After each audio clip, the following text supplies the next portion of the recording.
Welcome back to BetterAvecBourbon. Today we've got a smoky riff on the last word, Pete's Word. It was created by Phil Ward in 2008 at Death & Co., where he takes the popular last word cocktail and substitutes the gin for a peaty spirit. For glassware, you'll need a coupe or a Nick and Nora glass, so choose your vessel and get it chilled.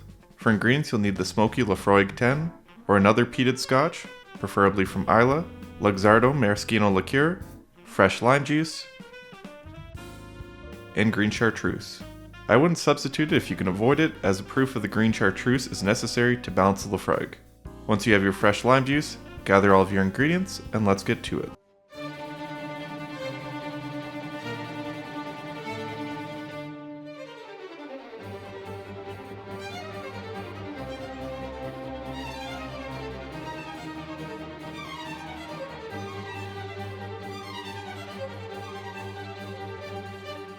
Starting off, grab your bar mat, shaker tin, and go-to jigger, and measure 3/4 of an ounce of lime juice,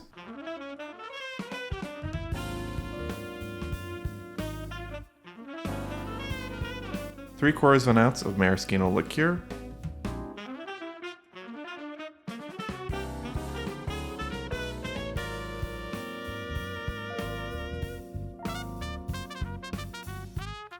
three-quarters of an ounce of green chartreuse,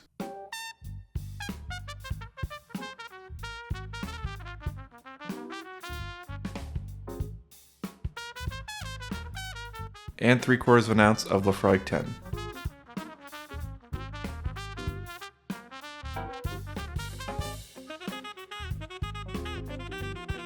Fill your tin with ice and shake for 12 seconds. Remove your coupe from the freezer and double strain your cocktail into your glass.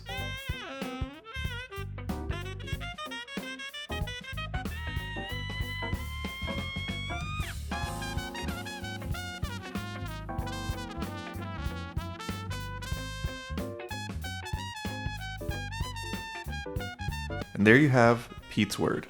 Now let's give it a taste. Candied lime, smoky, cherry herbal taste. Like the last word, fresh lime juice adds brightness, the green chartreuse brings a proofy, candied herbal quality, and the maraschino liqueur adds texture and a dry cherry component. Where it diverges is trading the bright botanicals of the gin for the medicinal smokiness of the laphroaig 10. Relatively good, but the laphroaig, as you expect, throws its weight around. It's good, but for me, I think I'd prefer a split base with monkey shoulder for a bit more balance. But if you like your cocktail smoky, this is one to play with, or my preferred last word riff, the Naked and Famous. Thanks everyone for watching. What's your favorite smoky cocktail? Let me know down below. If you enjoyed this video and you want to see more like it, hit that like button, press subscribe, and I'll see you next time. Cheers.